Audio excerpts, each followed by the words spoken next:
Nada es casualidad, todo se relaciona. Para saber más, debemos unir los cabos sueltos. Allí vemos a Ricardo Changala dispuesto a hacer una suerte de balance del año que se nos fue, no sé si también una perspectiva del año 2025 y hasta con un título estremecedor. ¿Cómo estás, Ricardo? Yo muy bien, empezando el año a nivel personal y familiar, todo muy bien. No sé si podemos decir lo mismo del mundo, pero bueno, en el pequeño espacio que nos rodea, bien. Bueno, Espero que tú no es también. poco, no es poco, No, no es poco, es poco, es es el bastante. primer mundo. Sí, no, como adelantabas, la verdad que uno mira retrospectivamente lo ocurrido en este año 24 pasado, ¿no? Que ya terminó, 24. Es difícil ser muy optimista porque realmente lo que hemos visto es tremendo, ¿no?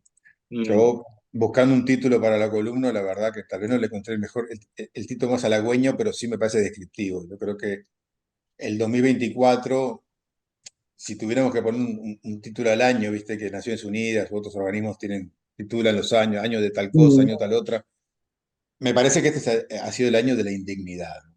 Este, Entendida esta como realmente la falta absoluta de justicia y el desprecio por valores básicos, ¿no? Podríamos hablar de horas, pero solo algunos elementos que me parece que van justificando ese título tan horrible, ¿no? Y es que, por ejemplo, si pensamos el tema de los niños y las niñas en el planeta Tierra, eh, eh, la ONU ha establecido que este año ha sido el año con más conflictos armados desde la Segunda Guerra Mundial, ¿no? Casi el 20% de los niños del mundo están viviendo en zonas de conflicto. Estamos hablando de casi 500 niños, con todas las circunstancias que eso implica. Y en algunos casos de una gravedad increíble. Quería mencionar dos ejemplos, uno muy obvio y otro no tanto. Empiezo por el que no es tan obvio, el caso de Sudán, que se habla muy poco en los medios de comunicación, pero realmente es una situación tremenda, ¿no? En Sudán, un conflicto que ya lleva mucho tiempo, y donde los datos oficiales del Comité de los Derechos de la Niñez de marzo del año pasado, o sea que ahora debe ser mucho peor, es de casi 25 millones de niños sudaneses afectados por este conflicto, de todas formas, viviendo lo que ellos denominan una catástrofe generacional, ¿no? Y ni hablar la situación en Gaza, que es realmente horripilante, ¿no? Ahora mismo, estos días, apareció un informe de la Organización Mundial de la Salud que oficialmente dice que el 7% de la población de Gaza ha muerto o resultado de herida gravemente desde octubre hasta este momento. Sea, estamos hablando de números impresionantes, además de otros elementos que conocemos, que sabemos, aunque parece que no nos importan tanto, por lo menos a los que toman decisiones, porque también ahí hay que hablar de eso, ¿no? Y por eso la indignidad, ¿no? En un caso poco conocido y en otro muy conocido, pero el resultado sigue siendo que pasan los meses, pasa el tiempo y bueno, la situación no mejora para nada. Entonces, mirado como se quiera mirar, con la perspectiva que se quiera tener, más allá de opiniones políticas o de otro tipo, solo esta situación es un motivo de repensar el mundo en que vivimos y que alguna vez cuando alguien haga una referencia al pasado y mire lo que pasó este año, va a decir, esa gente que vivía en esa época, ¿qué hacía, no? ¿Cómo permitía que estas cosas ocurrieran? Bueno, eso es lo que tengo. Ahora, rápidamente, para pensar el 24, porque habría mil cosas para hablar, pero algunas líneas explicativas, me parece.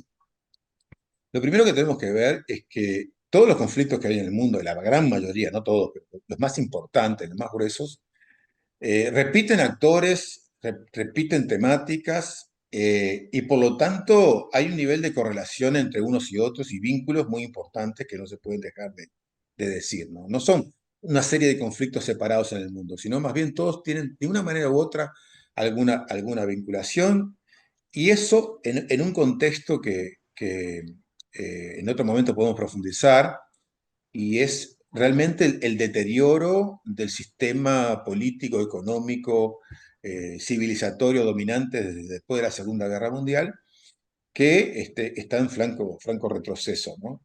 Hay un autor francés muy importante, se llama Emmanuel Todd, que ha publicado justamente este año un libro que se llama La caída de Occidente, ¿no?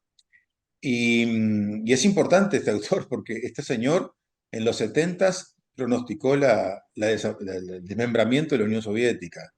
Y en los 90s lo que iba a pasar, o casi a fines de los 90, lo que iba a pasar como consecuencia de la presencia de Estados Unidos en los países árabes. Y ahora está planteando esto, o sea que creo que bien vale la pena tomarlo en cuenta. Y bueno, ese es un contexto de luchas entre grandes potencias hegemónicas que está marcando, coloreando todo no tenemos tiempo de entrar a cada una de ellas, pero lo que pasa en Ucrania, lo que pasa en Asia Occidental o Medio Oriente, también en Asia Oriental, Taiwán, China, todo tiene que ver de una forma u otra.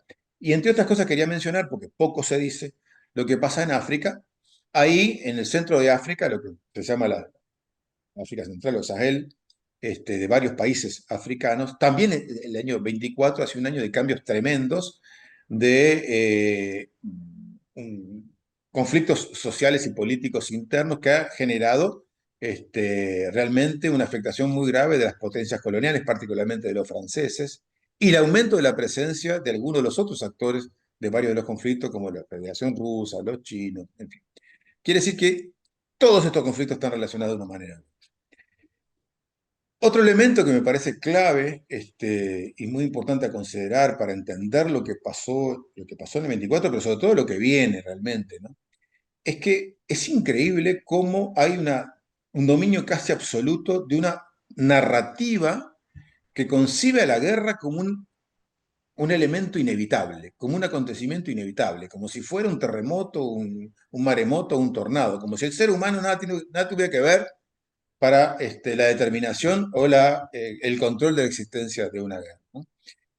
Y otras cosas, por ejemplo, ahí ponemos en pantalla el discurso de toma de asunción del cargo del nuevo secretario general de la OTAN, el neerlandés Mark Rutte, donde expresamente dijo que había que cambiar la mentalidad hacia una mentalidad de guerra y acelerar la producción y avanzar hacia la guerra. Básicamente ese fue su discurso, que no es el único que lo hace, pero es interesante que esté planteando desde Europa, que además está sufriendo duramente las guerras en el mundo, particularmente la de... Banalizando además el riesgo de una guerra nuclear, porque estamos hablando de enfrentamientos entre potencias. Pero la guerra no es solo militar, también es económica, ¿no? Y ahí tiene muchas expresiones. Una, entre el surgimiento de los BRICS y las relaciones con otras potencias internacionales, que es parte del escenario global y tiene que ver con todos los escenarios bélicos, ¿no? Las guerras nunca son solo militares, son políticas, son económicas, son culturales, muchos aspectos. Entonces, en este escenario, pensando lo que pasó y lo que viene, algunos elementos que me parece que pueden permitir intentar entender un poquito el mundo que estamos, ¿no?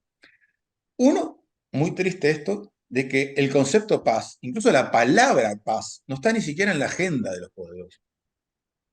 Cuando uno escucha hablar a Trump durante la campaña electoral que decía que él iba a terminar la guerra en Ucrania, utilizó muchas expresiones, pero nunca utilizó la palabra paz. Y esto tiene que ver con otra cosa, y es que las guerras, tal y como están ocurriendo ahora, se han transformado en un objetivo en sí mismo, como negocio para muchos, pero también como elementos permanentes de desestabilización y búsqueda de destrucción del otro, más que de alcanzar ciertos objetivos concretos, territoriales o de otro tipo. Entonces, claro, cuando la guerra es un objetivo en sí mismo, difícilmente se pueda conversar sobre el concepto de paz, ¿no? Un tercer elemento que hemos visto durante este año 24, muy claro, es el decaimiento notable, que no es que ahora, viene ocurriendo hace mucho tiempo, pero en este periodo muy claro, de lo que podemos llamar el multilateralismo, ¿no? Las formas que el mundo se ha dado, incluso, sobre todo después de la Segunda Guerra Mundial, Naciones Unidas y otros mecanismos, que supuestamente se crearon para eso, para evitar las guerras y promover la paz. Por distintas razones que todavía podemos analizar, realmente eso prácticamente no funciona o funciona muy poquitito y no termina ni siquiera de tener genocidios o limpiezas étnicas como las que estamos viendo en el mundo, ¿no? Un deterioro muy grande de los sistemas democráticos. Hay un montón de ejemplos por los cuales si están de mi lado, entonces es tal régimen o tal elecciones o tal proceso democrático, y si no están de mi lado no lo son. Estamos viendo todo el tiempo en el mundo, lo que estamos viendo ahora en Siria es clarísimo. En fin, y Y al mismo tiempo, y terminando dos ideas, en el mundo entero ha habido muchas expresiones que dicen que hay que luchar por la paz, que hay que tener las principales guerras, pero eso generalmente en los niveles de base, de organizaciones sociales o la gente común y corriente. Pero eso parece que no se escucha mucho o casi nada por quienes tienen capacidad de toma de decisiones políticas, y lo estamos viendo a lo largo y ancho del planeta. Y finalmente, en este escenario, donde hoy América, el continente en el que vivimos, de México hacia el sur, no está metido de fondo en el centro de ninguno de los conflictos bélicos que estamos viendo en el mundo, sin embargo, difícilmente pueda quedar libre de este proceso, ¿no? Y de alguna manera estamos previendo para el 25 una gran encrucijada del continente, ¿no? Porque si es verdad que la situación de enfrentamiento es masivo, es global, es muy difícil quedar indiferente o neutral en estos procesos. Por lo tanto, como siempre, habrá que estar en las opciones entre la dependencia total de alguna de las partes o la búsqueda de alternativas independientes, desde una visión distinta y que ponga en el centro de la cuestión el desarrollo humano, social, colectivo, más que la búsqueda de supuestos beneficios que podrían venir de escenarios bélicos. Me parece que el 25 se presenta así y ya veremos qué pasa. Mm.